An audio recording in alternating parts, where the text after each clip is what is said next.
mean, you can't. Sure, do it. All right, good afternoon.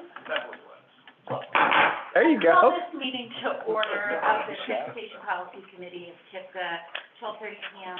on Thursday, October 7th. And have some folks joining us on the Zoom as well as folks here in the room. And I'll turn it over to Jude roll call. Yes, ma'am. Yes, ma'am. So from Bullitt County, I see Mr. Keith Griffey in the room. City of Charlestown? Here. Okay, thank you for joining us. City of J-Town? Matt Meunier. Join us, Matt. Jeffersonville? New Albany? Lively? St. Matthews? Bernie Bowling's in the room, folks. Clark County? Floyd County? Nick Creevy's here. Nick? NDOT? Carly? Carly Or I see your Metcalf. name. Carly? Jefferson League of Cities? Here. Thanks, Mayor. KYTC? Here.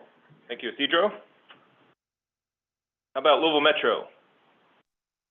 Mike King here. King? All right. Nobody from the Airport Authority. Oldham County, Judge Vogel is unfortunately not going to be able to join us today. I don't see anybody else from Oldham County. How about Clarksville? Kevin Bates. Thanks, Kevin. And Tark. Thank you. And then on our advisory members, do we have anybody from FHWA on the line? I see Nora. Thanks for joining us, Nora. Andy, hi everyone. Thanks for inviting me. With that, back to you. All right, next on the agenda is the approval of the September 2022 PPC minutes. So if everybody's had a chance to review them, we'll ask for a motion to approve. So moved. Do we have a second? Second.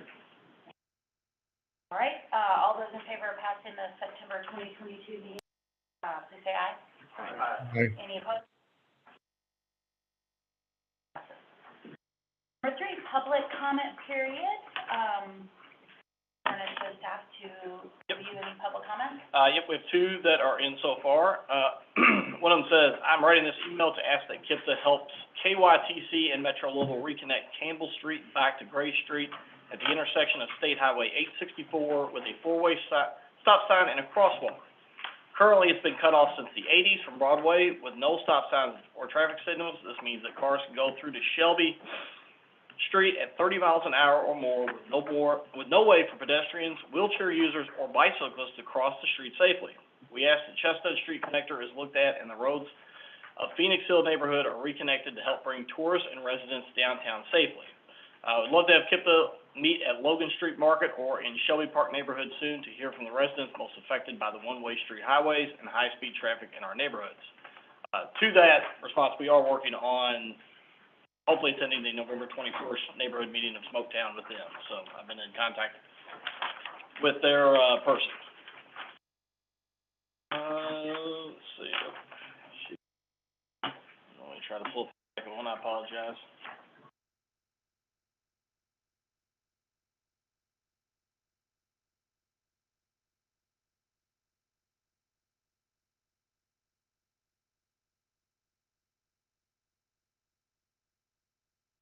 All right, this one is, they are writing to this email to ask that they reconnect Campbell Street back to Gray Street.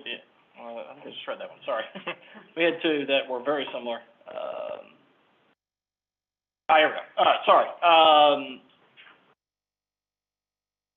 No?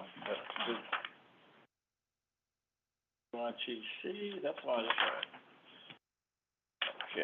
I bet this is very similar. They're asking for Campbell Street back to Gray Street at the intersection of State Highway 864 with a 4-way stop sign and a crosswalk.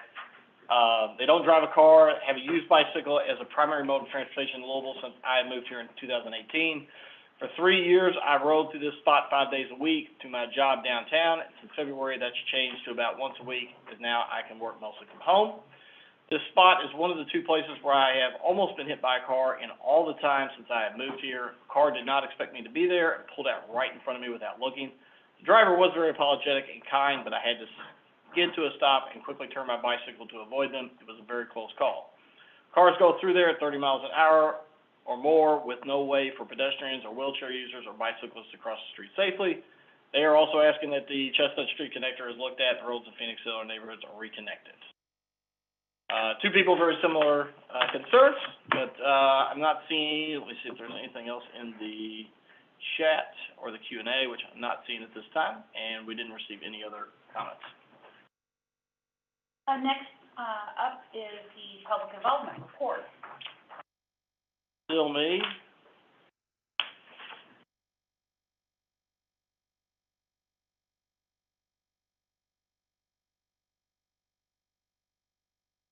All right, we'll go through the analytics and and the website visits, all that.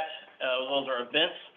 We were down a little bit this month, but with the MPO conference, we were not as much on social media this month. Just the last 2 weeks were all Indiana MPO, so we didn't have quite as many posts. The impressions and engagements are down a little bit, but in an average month, they're pretty much steady.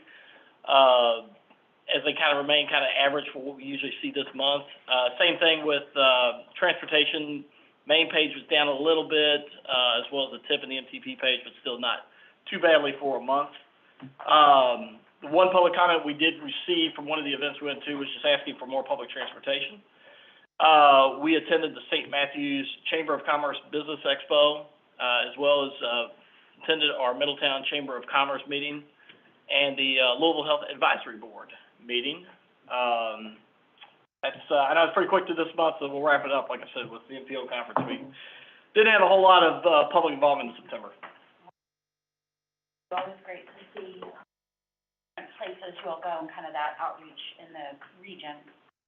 Next up is a presentation on Kentucky's long-range statewide transportation plan.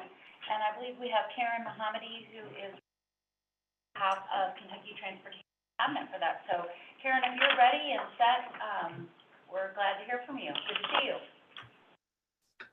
Good morning. Yes, I'm ready to go. Just bring up screen.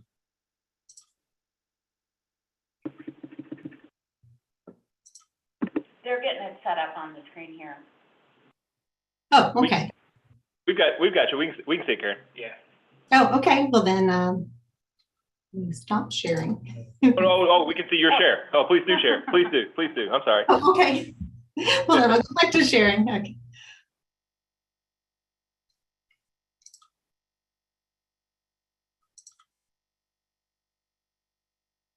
There we go. It's back up and running.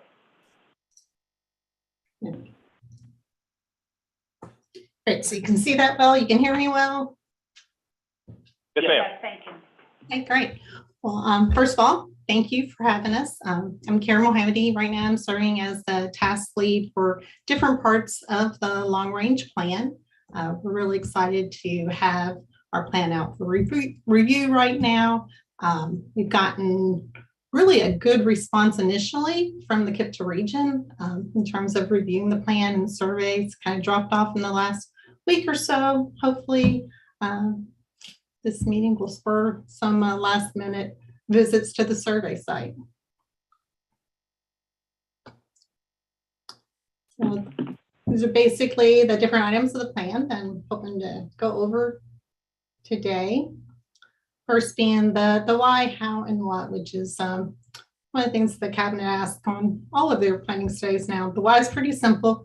The long-range transportation plans are a federal requirement, have to follow federal guidelines.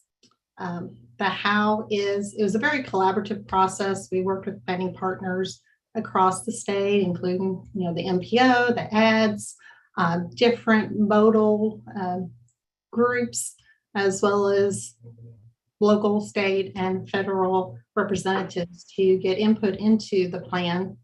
And the what's really the actual plan itself. So continue on to present that.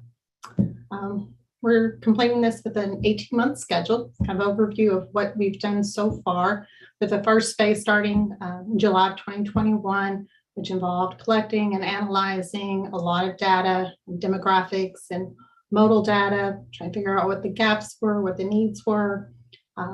We conducted survey number 1, and great survey. We had over 8,300 responses. We got responses from every county in the Commonwealth, so that was pretty exciting. Earlier this year, we've been focused on actually developing the plan, developing the implementation plan, and I'll talk about those tasks. And then right now, we're in the public review period with survey number 2 out, and we'll be finalizing it this year. This is kind of a snapshot of what we learned from the first survey. So we asked people, what type of improvements do you want? How do you think funding should be spent? Where should it be spent? What type of outcomes do you want on projects? And, things like, do they want better maintained roads? Do they want improved safety? Those actually were the top 2 votes, if you will, kind of reflected in this word cloud as well. Which leads us now to our vision and goals, performance measures for the plan. And the vision is for viable, reliable, and resilient multimodal transportation system to provide access and mobility for all users for the safe movement of people and goods. Our performance, the national performance measures that are aligned with that include safety, infrastructure condition, congestion reduction, system reliability, freight movement and economic vitality, environmental sustainability, and reduce project delivery delays. Now, this is really kind of hard to read, but our goals and guiding principles: deliver and operate a system that protects or enhances the natural and human environment, enhance safety, deliver a high level of maintenance and resiliency, establish a reliable flow of people and freight, and provide local, regional, and global connectivity for communities. The guiding principles: quality of life, equity, adaptability and sustainability, seamlessness, and economic vitality. I need to stop anytime, let me know. Something that's very different about this long-range plan versus previous ones was the scenario planning. So early this year, we presented the cabinet with 12 different scenarios of different possible futures, had some discussions with them, reduced that to 4 possible scenarios, and held a workshop where we could talk about, if this was a future scenario, what would that mean in terms of investment, policy changes, organizational changes. We broke out into different work groups to go over each of these different scenarios and come up with some action plans for each.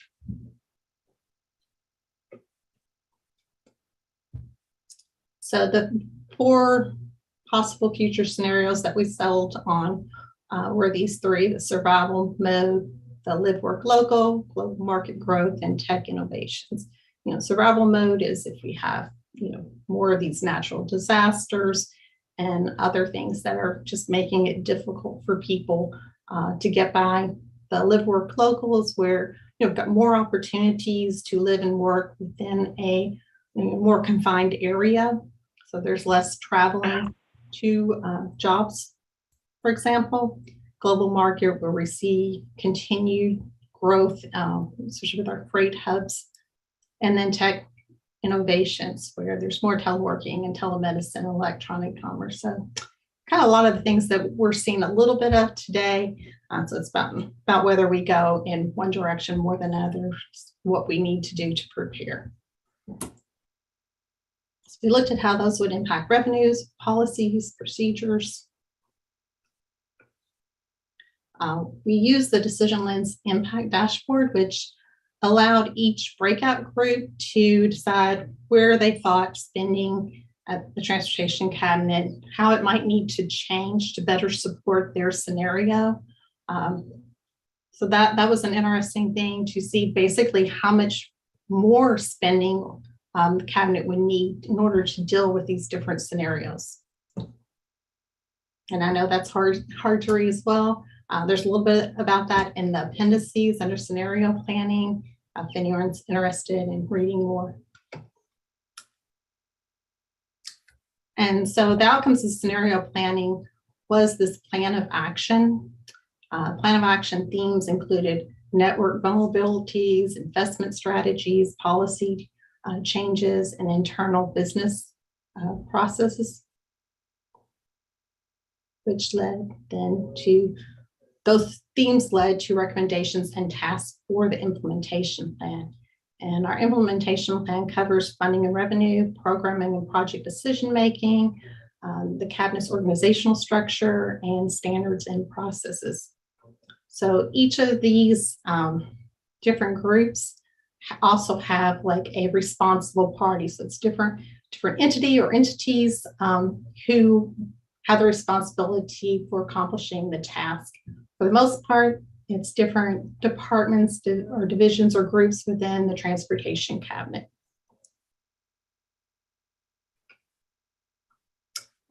This is basically the same implementation plan. As a policy committee, I strongly encourage you to look through the implementation plan, look over those policies. We would welcome any comments that you have regarding that section, well, any section, but particularly that section. So our next steps, we're in the review of the draft plan. We're gathering comments from resource agencies. We have our survey open until next Thursday, so 7.5 more days to get comments in. And then the final plan is due by December 21st. Just some snapshots of the survey. It's very user-friendly. You can kind of see in some of those images, some questions, you just click on the star, so it doesn't take very long to complete that. And then our website, which is gettheiretogetherky.org. Go there, you can get links to all of the plan documents, a link to a video from Secretary Gray, and a link to the survey. If you're interested in a particular mode, the appendices, which are on the website, are broken down by different modes and different parts of the plan. And if you've got any questions that I can't answer today, or that you didn't send in through the survey, you can reach out to Jacob Huber, who is the project manager for KYTC, Patty Dunaway, who is our project manager, Michael Baker, or myself. With that, I'm happy to answer any questions. Thank you, Karen. I have one question. It seems like from your presentation that this long-range plan update for the cabinet had to do with, it included funding and programmatic elements and also sort of organizational structure. So this is just a little bit different than the highway plan, the 6-year plan. This wasn't really intended to be a project-based plan. Is that correct? That's correct, Carrie. Previous long-range plans were very more project-oriented. A lot of times they were a list of types of improvements, but the new long-range plans, really nationwide, are mostly policy plans. So we don't have that list of projects anywhere in this plan. We have needs, and we've identified needs for the purpose of understanding impacts on revenues. That's pretty consistent with the NDOT approach, I guess you could say now. You know, that years ago, they went from, whatever you want to call it, project-based long-range plan to strategic or strategy, or whatever you want to call this. And so, yeah, so both states. I do want to say to all the committee members in the room and online, Karen mentioned something earlier that a lot of the feedback they got in the round 1 of this, it came from our region, so no reason to let up now. So I encourage you all to take that back to your workplaces and encourage your staff or whomever to go take a look at the report. The report's pretty long, so take a look at the parts that you might be most interested in, perhaps, if not the whole thing, if you have time, but also to submit, responses to their survey through, what'd you say, Karen, next Thursday, the 2nd? Yes, next Thursday. Any other questions or comments from anybody? All right, well, then, that's an informational, no action, correct? Yes, ma'am. Okay. Would we want, or does TPC need to take action on this? Like, do we need to do a letter, or just individual agency comments at this point? Yeah, nothing as a committee, not this time, but I would encourage the committee members to submit comments and or survey responses that, you know, that fit their needs, and if we wanted to or needed to, we certainly could, and that'd be at the pleasure of this body. All right. All right, well, thank you very much, Karen, and thank you, and to your team for all the work to get the plan to this point. Thank you, appreciate it. All right, next is the Kentucky Congestion Mitigation and Air Quality Fund. Thank you, Nick, and this is an action item. Yes, thank you, Chair. Yes, so this is the statewide application for congestion mitigation and air quality program funds. In Indiana, we receive sub-allocations of funding from NDOT. In Kentucky, they hold a statewide call through the cabinet, and Jackie Jones is a particular kind of lead on this from year to year. So just a little bit of background. Back in July, Jackie and the cabinet announced the opportunity for funding. There wasn't a specific dollar amount that was available, but nonetheless, there's an opportunity for funding. That window was about a month and a half long. It closed on September 30th of this year. And in addition to filling out KYTC's application for CMAQ funds, we asked that each applicant also make sure that that project has a KIPTA project application as well. One of these three projects is an existing project, so we already had it in our plans, and the other two were new, and those did come in, so we had a little more detail on some of these projects. Again, 3 applications were submitted. KYTC asked that all regions that have applicants submitting, that they send a prioritization list from TPC's perspective. And so obviously it's never easy to rank projects against one another from the region, but nonetheless we're asked to do so, or you all are asked to do so. 3 applications came in. There's more details about those in the memo that was included, but I'll go through that in the slides to come. But essentially we got 2 from Louisville Metro, one for an fleet electrification project for just under $1 million federal. Metro also submitted one for that existing, that was a former CMAQ project, LaGrange Road corridor, bike and pedestrian improvements are included in that. And then TARC's battery electric buses project was also a new one, coming in at $1.7 million. A little bit more to the details of each project. Louisville Metro's fleet electrification of light-duty fleet project. So they're going to purchase 50 battery electric vehicles to replace existing gasoline vehicles, as well as install 12 level 2 charging stations. I think there's, what, three levels? Is that right? Yeah. 10 of those are going to be open to the public. 2 of those will be secured just for the fleet and personal employees' vehicles. All 12 will have 10 ports each, so there'll be 120 ports as part of this project. And we've listed all of the different emissions metrics that were provided. So for each one of these projects, the sponsors worked with APCD, Air Pollution Control District here at Louisville Metro, to get estimates on, I think, reductions in each of these 5 emission types. So VOCs, carbon dioxide, nitrous oxide, PM10, PM2.5. So we've listed all 5 of those and then provided the average, and we'll get into a little more about what the average means, and potentially another way to look at things. But we did a straight average of those 5 to get what you see there, 0.8438 for this project. The next project is Louisville Metro's LaGrange Road corridor bike and pedestrian facility improvement. So this is a previously funded CMAQ project. that needs additional funds for construction.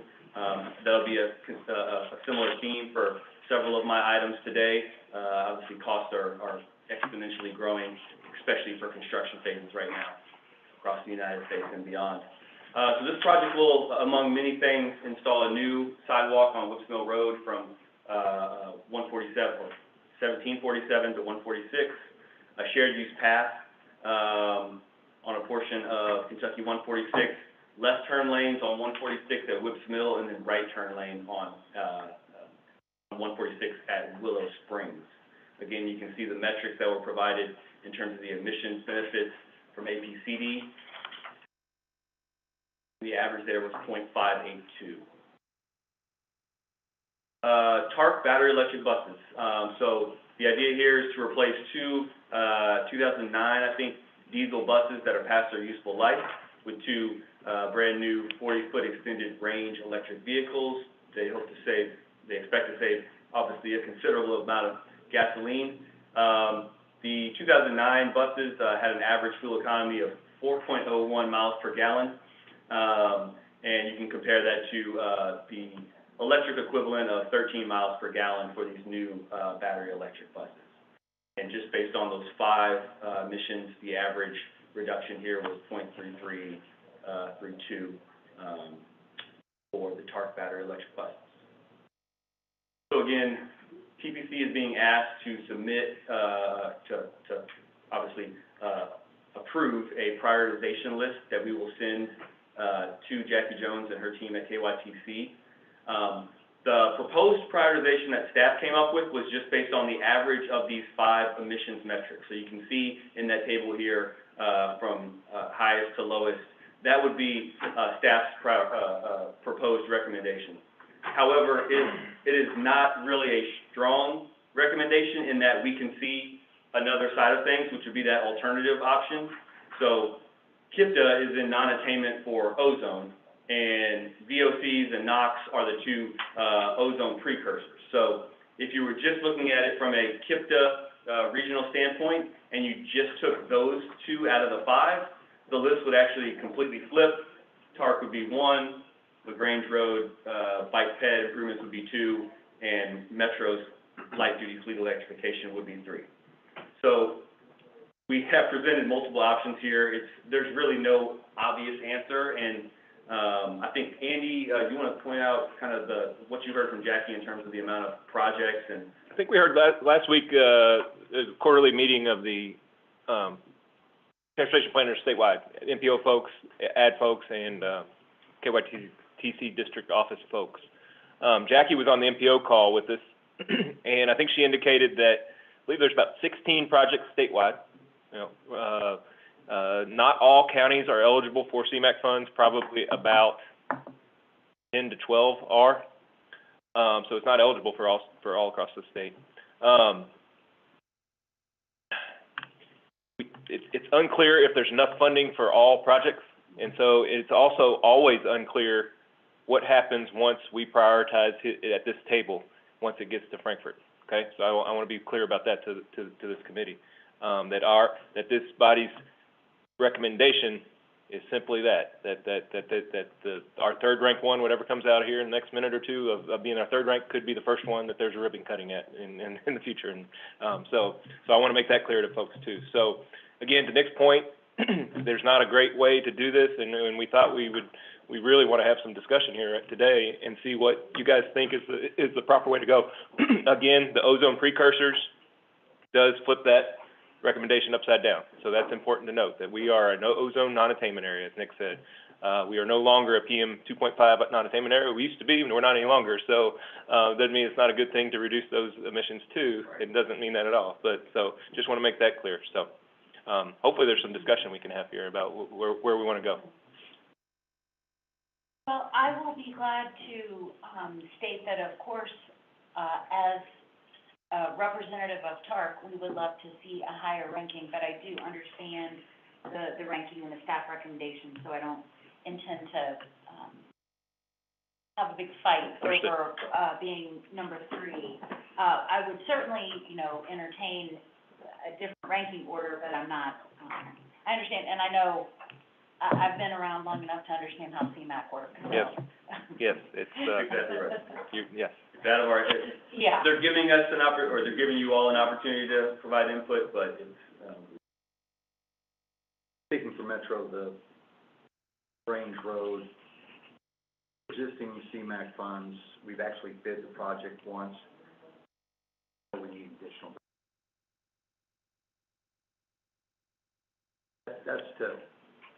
This is to get this thing out and construct. So I think we would prioritize that even over our fleet. I was gonna ask that question. So if emissions aside, from Metro's perspective, the LaGrange Road would be ranked higher than the, light-duty fleet electrification? Okay, so let's take that under advisement. Construct roads, if one item and purchase vehicles, the others can charge, don't it? exactly, and that's why we didn't feel comfortable really like going through our new project evaluation process to get our scores out of there, because it is completely apples and oranges. And then again, one's an existing project that obviously we all want to complete existing projects and those things moving forward. I don't think there's any right answer, clearly.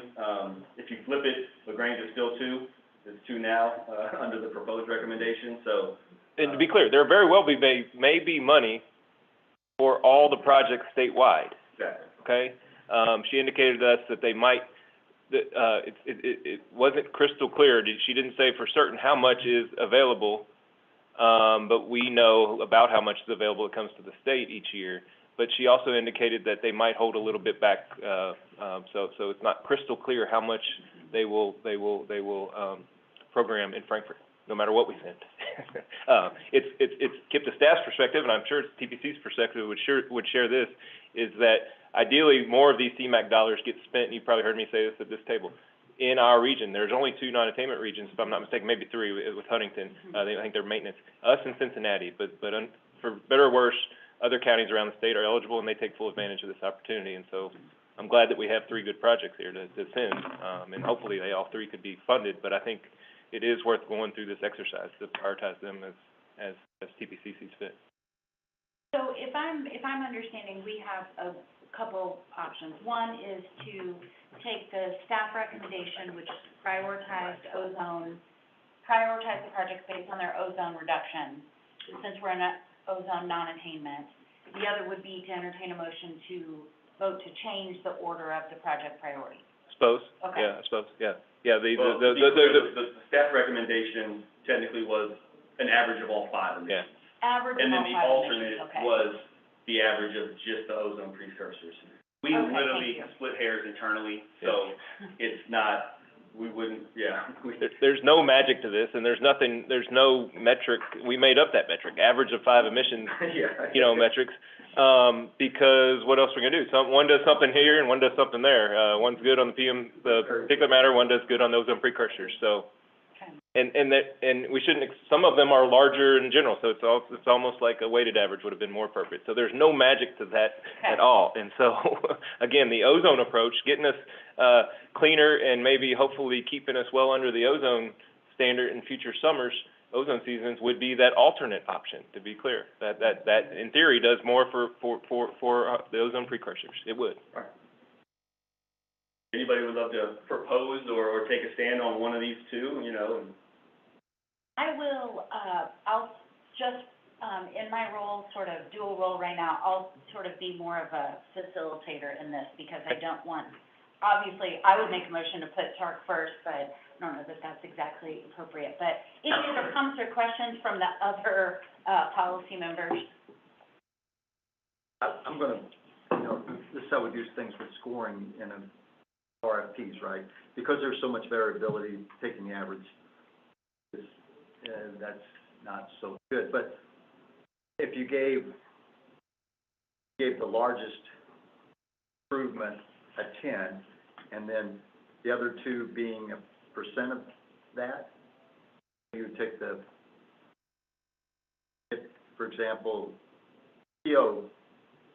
little electrification of light duty is going to get 10 points. The Grange Road would get 2.4 divided by 4 times 10. that would be 6 points, whatever. Then you've got something that's kind of weighted as far as those values. Not sure if KYTC will, Oh, will care if Yeah, 110 and 1.8 and 1.6 versus 1 and 2 and 3. I mean, I totally understand what you mean, though. but then you can get a total score all the way Yeah. across. I'm just trying to do quick math in my head. I think that would favor the TARC buses, because it's the leader on four of them. On four of them. It does, poorly on carbon monoxide and well on the other four. So not only is it good at ozone precursor reductions, it's good at particulate matter reductions too. They're all about, they're pretty close anyways. So.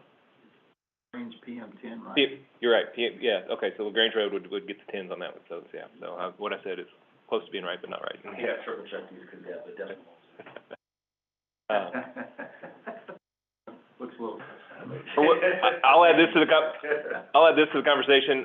It looks like, for our ozone season that ends, I believe, at the end of this month, so here next week, it looks like, that it's gonna be tight as we expected on becoming, going back into non-attainment with a relatively okay, not too bad of a summer, but I think we might skirt by based on the data through September. So nonetheless, ozone, and ozone precursors remain an issue in our region going forward, whether or not we're non-attainment or maintenance. You're in purgatory of maintenance, what's called a maintenance plan for 20 years, so nothing's changed, and we're still gonna be eligible for CMAQ going forward. So, but ozone will remain a priority, and we're looking pretty good on PM 2.5 these days, because that's the other standard. Unless they tighten the standard on us, we're in good shape there. So, just throwing that up. Availability of electric buses, Carrie, do you have electric buses already in order? Pardon me? Electric buses availability? Yes. There are Open available. procurement or something to that effect? Yes, basically. yes, and FTA is looking at, some encouragement of buying off state contracts. So other states that have existing contracts, so procurement would not be an issue for us. As far as air quality benefit, which CMAQ is about that, I think the alternate selection is here, because getting the heavy diesel off the street is the way to go with this, these. Well, I will, and I just want to clarify before we move forward on anything. Do any of the project sponsors abstain from this vote, or do we vote? We don't typically abstain at TPC, because on a lot of Nick's items, it would be, there's always little metros involved in all of them, I guess, and many sponsors are involved in all of them, and Indiana and Kentucky side of things, so we typically do not do that. I would say normally we have a chance to see this at TPC before we get to TPC. We did not have a meeting this month, due to our Indiana MPO conference. I'll make a motion that, we go with the alternate TARC 1, brings to electrification of light-duty fleet. We have a motion to go with the alternate option, so that would be TARC number 1, the LaGrange number 2, and number 3, light-duty electrification for Metro fleet. We have a motion, do we have a second? I have a question, when does this funds have to be spent? Is there a timeframe on it? That would be, the KYTC. I would pass the buck on that and ask Ms. Jones at KYTC. And I didn't know, because I don't know how it works, buses, sometimes you may not get it for 2 or 3 years, and I. Correct. Timeframe. Yeah. For some of our prior CMAQ awards, KYTC has allowed those to be transferred to FTA Region 4, and as long as you are clear in the initial grant application and the paperwork, as long as you say we anticipate them being spent by this, there's not usually as much of a sunset or curtain on those. Okay, so we have a first and a second. I think all those in favor, respond by saying aye. Aye. Any opposed? All right, the motion passes, thank you, and now we'll let it go to the next level. That's right, we'll see what happens. All right, thank you all very Who knows? much. All right, next is the next is, MPO dedicated funding program. Yes. Greg's got a presentation, and I've got an attachment that I'm going to pull out. So for those of you online, I don't know if you've been able to see, but we included a link in the packet that went out. Yesterday, we were able to finalize this document. My apologies, I was out for 3 weeks on vacation, and then as folks in the room can see, and those who have pulled up the electronic link, there's a lot of changes happening for our NPO dedicated programs, and this does tend to happen in October of every year as the previous fiscal year winds down in Kentucky, and we've got, 50 to 60 projects on that side of the river, and anything that slipped in terms of project phases is being shifted out, and then there's a number of cost increases as well, and I'll go over all of that, but for those in the room, I did have the handout, so you should see the staff report, starting with fiscal year 23 cost increases for Indiana. I'll be pulling that document up in a minute here, and then for those online, that link should be updated in the packet so you can see this and follow along as well. In terms of presentation, just kind of talking about where things stand in terms of obligation status. In Indiana, we're already into fiscal year 23. They started in July, and so we've got our 5 programs listed here. We've seen obligations in the CMAQ program for the APCD Care. Yeah. care program. Care program, yep. The air education program. That money has been obligated under the CMAQ. And then under the Surface Transportation Block Grant Program, we've seen a few, one for KIPTA's Ticket to Ride, Every Commute Counts, Banpool program, and a few others. And most of these typically occur, in terms of obligations, occur between January and March, April time. So we've just had a few obligations in Indiana at the beginning of this fiscal year. In Kentucky, obviously, we just wrapped up fiscal year 2022. So at the beginning of the year, we didn't know anything about the carbon reduction program. The new transportation bill had not been passed until November, so we didn't program anything there. We are obviously going to be awarding those funds through the upcoming call for projects. Surface Transportation Block Grant Program, obviously, we've had a history here of having a kind of a large carryover balance. We typically receive about $24 million annually through the program. And so at the beginning of the fiscal year, we had $97 million programmed. Probably aspirational for all of those phases to think that they would occur this fiscal year. And so you can see there was quite a bit of slippage in that many phases have been shifted from fiscal year 2022 to fiscal year 23 or beyond. We did, I think, get up to just over $11 million in obligations, which is it's higher than the last 2 years, I'll say that. But obviously we want to get at least more than $24 million obligated, so we don't continue growing this carryover balance. And the risk there is obviously, KYTC kind of covers us from year to year in obligating other projects using their STBG funds, and that ensures that we don't lose any funds or they don't lapse, because typically you have 4 years to obligate your funds from the year that they were apportioned. So be aware of that. Hopefully, 2023 gets a little bit better. Transportation Alternatives Program, likewise, we just had one project for design that was obligated. $5 million in projects were shifted to the future. Anybody have any questions about obligation status in Kentucky or Indiana before we start and move on to the cost increases and phase shifts? Greg, do you mind pulling that document up? It's hard to fit all this stuff into a PowerPoint. There are a number of changes. The first thing you'll see in your packet, and if you can zoom in there, Greg, that'd be great, is our cost increases in Indiana.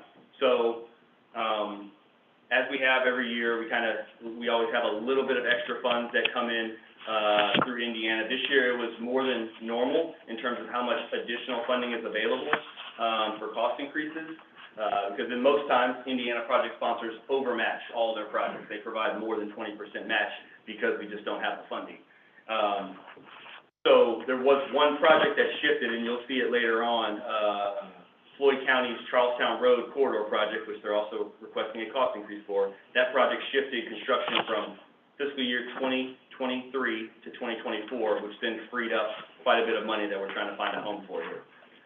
We received 4 applications for the cost increases. One for Clarksville's construction phase of Blackiston Mill Road Phase 2, for, obviously, the funds requested in each of these are much higher than the amounts listed. We capped them at how much the working group is proposing that, each be funded for. So, I think Clarksville wanted like $900,000. The proposal here is to give them about $586,000. Likewise, for all of the 3 projects, Floyd County's Charlestown Road right-of-way phase needed additional funds, so we're providing a percentage of that increase. Same thing with New Albany's East Main Street preliminary engineering and construction phases that all needed additional funding. So I threw all these projects out to a working group. We formed a 9-person working group as the project management guidebook requires us to. Representatives are made up of TARC, NDOT, KYTC, Louisville Metro, and KIPTA. And then there's 2 rotating members of that working group on the Kentucky side and 2 rotating on the Indiana side. So we sent them all the information we had about the merits of each project, the MTP rankings of all the projects. We included how much funding had been requested by these projects sponsors in past years. Most notably, New Albany got a really large increase for East Main Street earlier this year, calendar year 23, but it was calendar year 22, but it was fiscal year, the prior fiscal year. So, prior cost increases, MTP rankings, all that kind of thrown at the working group. No easy decisions here, and so the group was all over the place in terms of what they preferred. And so what we landed on was, well, let's just give everyone a proportional increase based on what they requested. So everybody received something like 65% of what they requested. And that's what you see in that funds requested column, totaling $1.18 million. See that, additionally, there's another project sponsor and it's always kind of like this and complicated in Indiana. There's one more project sponsor that may have funds that may become available for other cost increases. It's a utilities phase, and they're going back and forth with Duke Energy. So there may be additional funds available as well. And so the working group wanted to also recommend not only funding these amounts for these 4 projects, but that if additional 23 funds become available, that they'll be distributed likewise on a proportional basis to each project. That way I don't have to come back to you all later down the road and ask for another. So that's all the information there on Indiana cost increases. I thank you for that, background on or explanation on the sort of, the philosophy of putting this out on a proportional basis. That seems very fair and reasonable. Are there any projects that are in a more active, like construction or bid mode, that would get funded? You know what I'm saying? It's like, are there some that are more actionable that it might be better to give them? I don't want to go against the working group, but... Sure. It's always the option of PPC to do so, though. So the East Main Street New Albany project, that project went to letting, I think, in like March of this year. And so they are, I think, actively under construction. I think the Clarksville project has been, I think, It bids in February. bids in February. So that construction phase is not ongoing, and then Floyd County just needs additional funds to complete, to acquire the remaining parcels for right-of-way acquisition. So, yeah, so we had folks that were like, yeah, give New Albany the money, they're in active construction. We had folks say, well, New Albany received $800,000 cost increase last year, maybe we should give this cost increase to one of the other folks. And then we had several that were like, let's just make it equitable. So we landed on equitable and nobody objected, but that is, again, not an easy decision or an obvious decision. And we don't have to, I was planning to just take all actions as a group at the end unless we want to flip, unless this body wants to flip any of these proposals. Is Kentucky basically the same way way proportionally? No, so Kentucky, we have more than enough funding to cover all of those cost increases. Okay. That doesn't Because you seem guys get to fair. bank your money, we don't. Yeah, Right. yeah, they're a use it or lose it All right, I see. every year. Any other questions or comments, discussions? Do any of the Indiana project sponsors have any objection to this proportional basis? I mean, I understand, that's why I asked the question, active Sure. construction, trying to get things done, but any other comments from any of the project sponsors? I haven't heard any personally, but the packet went out, yeah. Who was the working group? I wanna say, let's see, I think we had, I think Keith, and so J-Town and Bullitt County on the Kentucky side, and on the Indiana side, it was, Jeffersonville and Clark County. All right, well, with that, I will, call for a motion to, I guess, pass this, to approve the cost increases based on the staff recommendation and the working group recommendation. So moved. Are you asking for Indiana? I was gonna hold it to the end and just do phase shift and cost increases collectively, Okay. unless we wanna move one of these around. We can do it, however, we can take the cost increases together and separate, but I was gonna take them collectively. Okay, that's fine. It's Sorry, okay with did I you? jump ahead of you? No, it's complicated because there's 4 different things going on. Yeah, if that's okay with you, I mean, We can wait till then, okay, right? yep, yes, oh, yeah. The motion will be there at the end. The motion, the motion stands. It's on hold. Yeah. It's on hold. Hold that We're thought. ready to move, but not yet. That's right, okay. So that's Indiana cost increases. Kentucky cost increases, obviously, there's a number here. There's $16.1 million in cost increases for these are fiscal year 23 phases only. And so we have enough funding in the general fund to cover all these, but I do want to be clear, by approving all these cost increases, it depletes the available funds for the call for projects that's going on currently. So I just want to make sure everyone's clear about that. Now, I think the history, the precedent has always been to fund existing projects through their completion. And I don't think we've ever had a situation where we didn't fully fund a Kentucky cost increase.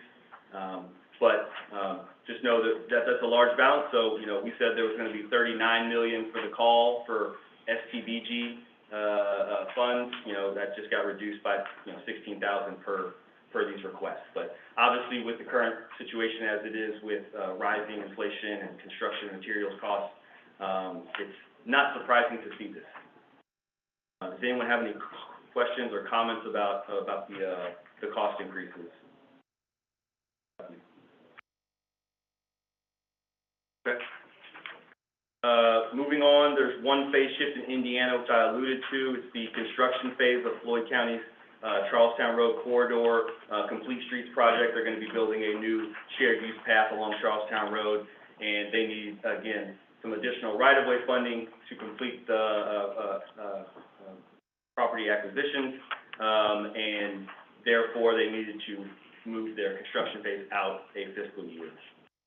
And the Indiana project sponsors were okay with this, and that's always a very important thing, because just because your project is delayed in Indiana does not mean you're guaranteed to be able to shift that project from year to year to year. So the group was cognizant of the challenges they faced and felt comfortable advocating for this shift for Floyd County.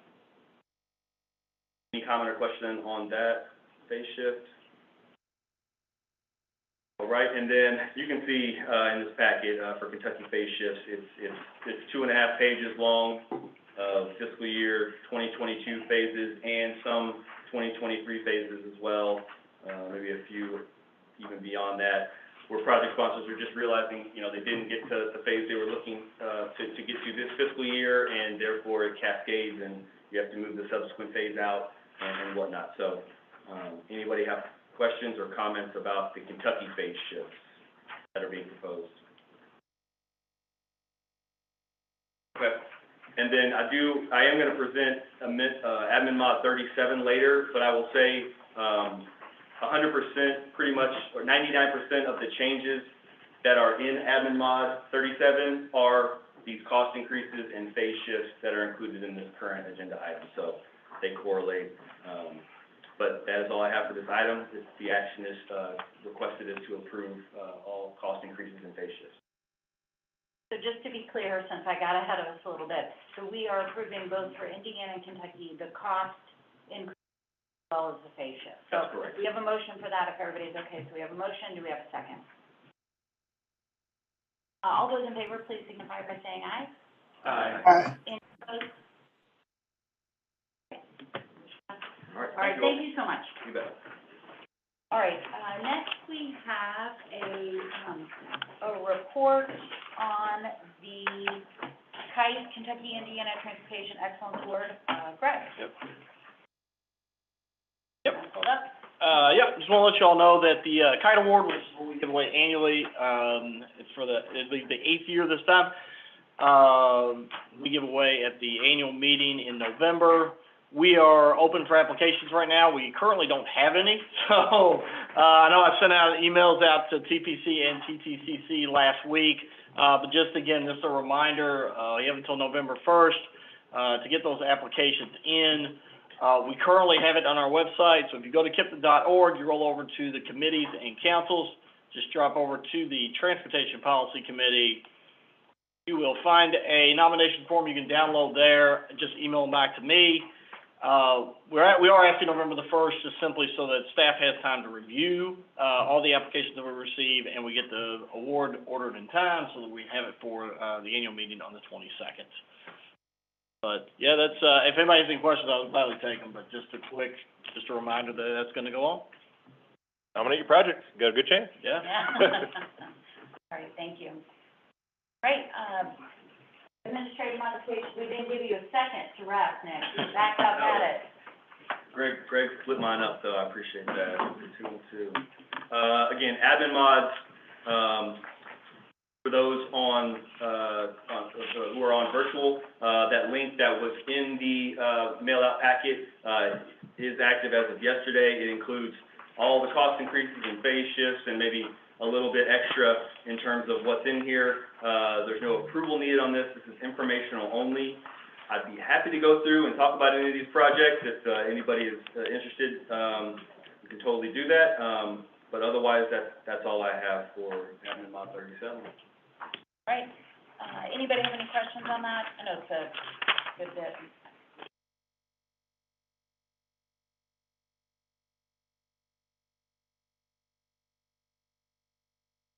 Questions, so we'll move to item 10. This is also your update on the project development and the MPO dedicated call for projects. Yes, thank you. So the project development process for the new MTP and TIF has been underway since early August. The opportunity to submit projects, provide us updated information on your existing projects. Likewise, the call for projects for MPO dedicated funds was also opened August 8th.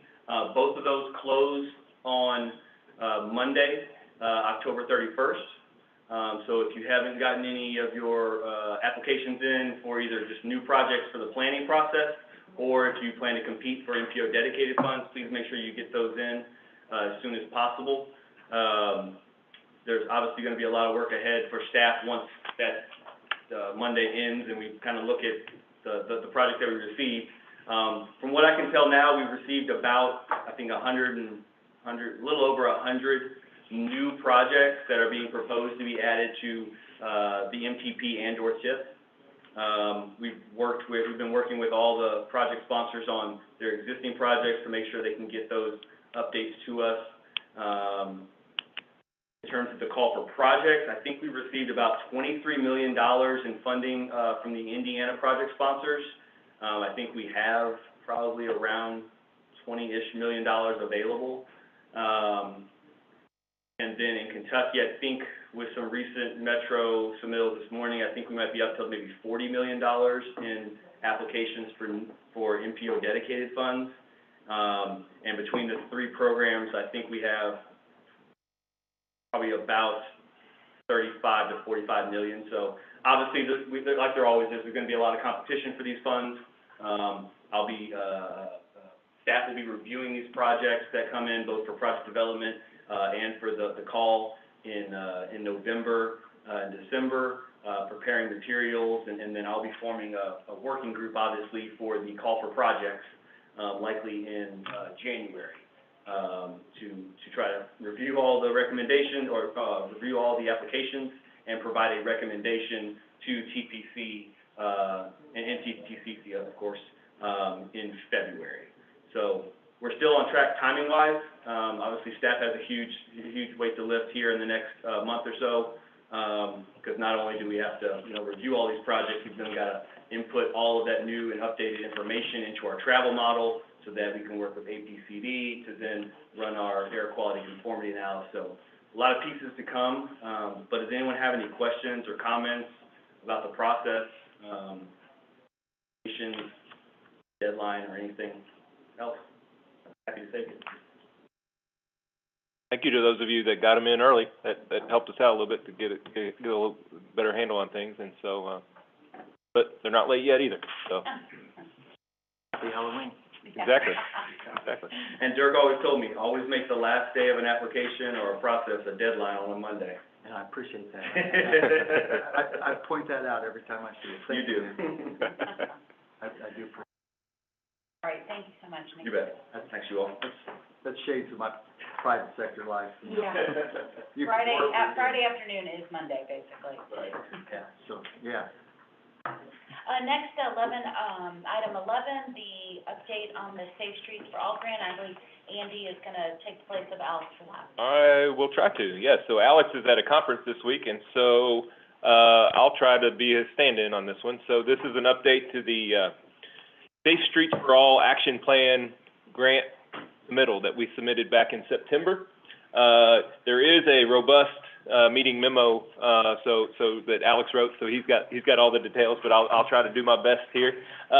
What Alex would like to do, kind of immediate nature, is to get the group together, that is the group of agencies that are interested in partnering, and that's virtually everybody. And so would like to schedule a meeting, and you should have received an email, I believe it came either yesterday or Tuesday, earlier this week, I should say, to schedule a meeting in November. That meeting in November is going to be the first meeting of that group to say, here's what we want this to be, here's what we want collectively for the regional approach, and then what we've promised and what we plan to live up to is to have something unique or something local for each and every partnering agency. You'll see on that list how many partnering agencies that are on there, and that's a lot of them, and that's a whole lot of them. It goes not only Kentucky, it goes to Indiana, not only MPO counties and jurisdictions, but also the rural folks, the get to add counties that are meeting next door at the Regional Transportation Council meeting right now. I think it's about 15 agencies, and also worth recognizing, once again, Louisville Metro, they're not a co-applicant, but they're a partner, and so their partnership, it helps make that local match more affordable for each and every one of their neighboring agencies. So I want to give them a shout out, as Alex does too. You can see on there the schedule. We expect to hear if we are awarded this funding in January. We're pretty hopeful, more than hopeful. We don't have any inside information, but we think it's a really competitive application that we put out there, and it does sound like there's lots of these funds to go around. So we want to hit the ground running. I think the market's going to be, we talk about the issues with inflation or delays. The market is going to get flooded with this because lots of regions and lots of jurisdictions will get awarded around the same time. So we want to be competitively positioned to get that thing going as quick as we can. So not only is there a meeting envisioned in November just to get the group together for the first time, but Alex would like to gather the group in or around that January timeframe, perhaps December, probably January, to say, here's what an RFP would look like. Here's what we are going to be asking the marketplace for. So again, so we can be hopefully as close to the first of the market as anybody else is. So I think that is a good strategic approach that he has there. We expect, again, to get awarded in around January, maybe around May, we'd probably get started, probably about a year.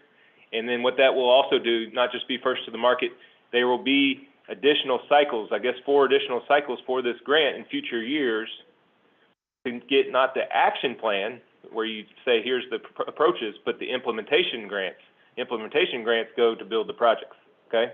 And so we want to be competitive there too, as best we can. So another reason to get it going as quick as possible.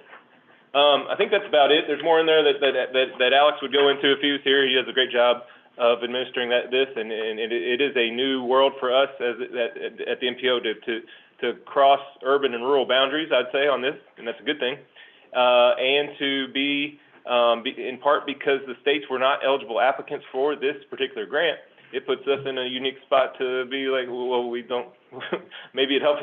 There's more questions we have, perhaps, but it is an exciting time for us to go out on our own on this endeavor. So again, thank you to all the partnering agencies. Be happy to answer any questions. If you have any, please let me or Alex know. Please do check your emails and respond to his doodle poll to say, hey, I'm available these days in November for that first meeting. And that's all I have. Thank you, thanks for that update. I just, want to make a comment, you know, TARC is also supportive of this. We're not a specific partner, but, very supportive of the applications. And without knowing a lot of the specifics or the details, I do see this as a really great opportunity. You know, some of the comments the public comments that we get are about pedestrian, bike lane, other infrastructure. This is a really great way, I see, to be able to leverage additional dollars. Because I hear, you know, the resources are constrained on both sides of the river and all the counties, but this is a great way. So we're really supportive, and I you know, if there's things we can do to more demonstrably support, we're happy to do. Well, thank you, and we'll look forward to partnership with you. And it's probably worth noting again. I don't think.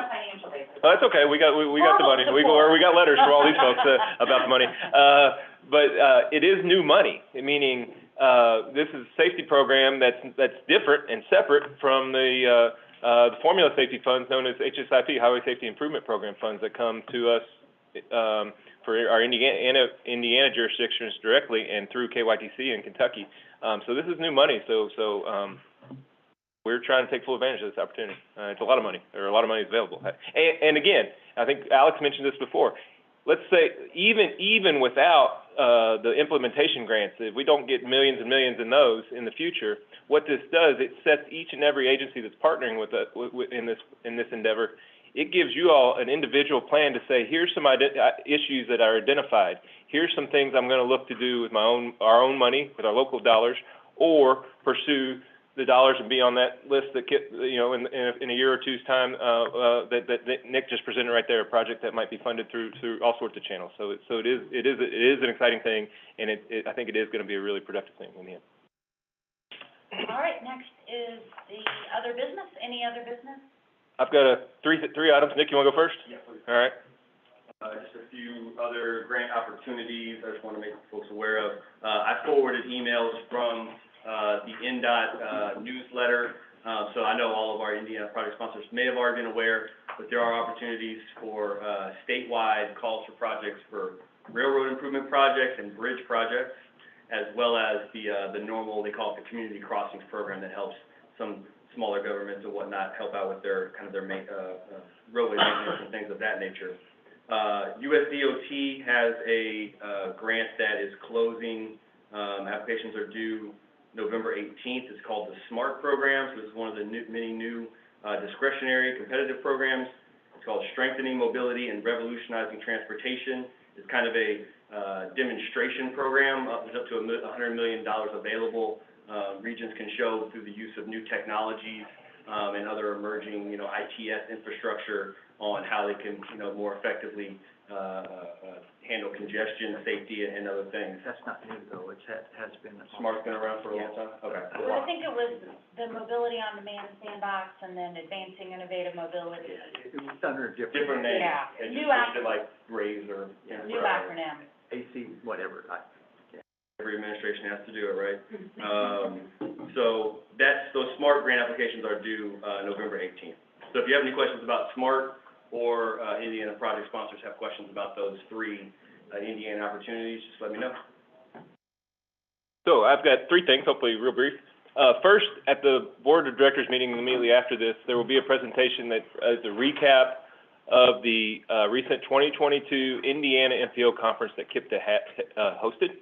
and so we'll be presenting, we'll put some slides on the screen in there. So, but for those that don't come to the board meeting, I want to kind of do a really brief recap and thank you all for your partnership. Thank you to TARP for being a sponsor. Thank you to Lockmuller for being a sponsor. It was a really successful event. I hope that everybody that was there enjoyed their time. We had some really great weather that partnered with us, and we had, we were hopeful. 6 months ago, we were hoping to get maybe 100, 120 people. We'd been thrilled. We ended up with about 180, 190 people. That and the venue was very nice. The food, the caterers were nice.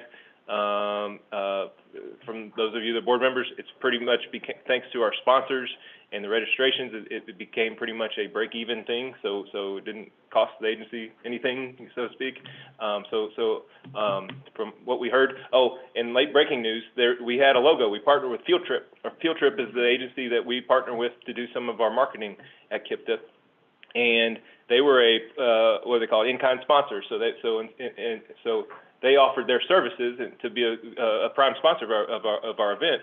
They came up with a great logo for the conference, and at this morning's Indiana MPO Council meeting, it was put on the table, and I think it's going to happen. Our logo for our conference this year is going to become the new Indiana MPO Council logo. So that's cool, all right? That's cool. So so that's a good thing. So Indiana MPO Conference, again, there'll be more information at the board meeting, but thank you all for your participation and attendance. Secondly, kind of a personnel report.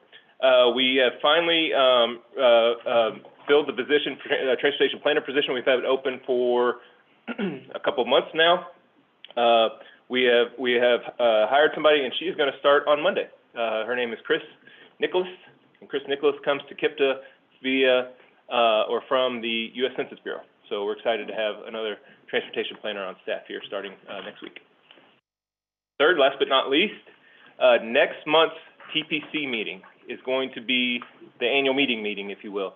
So as many of you all know, we usually host that not on the fourth Thursday of November because that's Thanksgiving. So it's on Tuesday of Thanksgiving week. And it's not at 12:30 as it normally is, of course. It's at 9:30 a.m. So the way that will go, the TPC meeting, as in past years, will meet at 9:30 a.m. The board of directors will meet at 11 a.m. And there will be a catered lunch for those that are still there that attend one or both of those meetings at or about noon or whenever the board meeting ends. Okay. So not only is it a different date, again, that date is Tuesday, November 22nd. It's at a different time, 9:30 a.m., and it's at a different venue. This year's it's going to be at the John Black Community Center out in, I guess, in Buckner. It's in Oldham County. Buckner. I think it's got a LaGrange address, but it's Buckner. So John Black Community Center, 9:30 a.m., Tuesday, November 22nd. There will be a virtual option, but we hope to see everybody there in person if you can. If not, we'll see you virtually. So again, just want to make that. Mark your calendars, and there'll be email notifications coming soon for certain. And that concludes all the other business. All right, well, you all definitely had a busy time, and with that, if there's no other comments or business items, I'll call for a motion to adjourn. All right, second? Second. All right, all those in favor? All right, call the meeting to a close.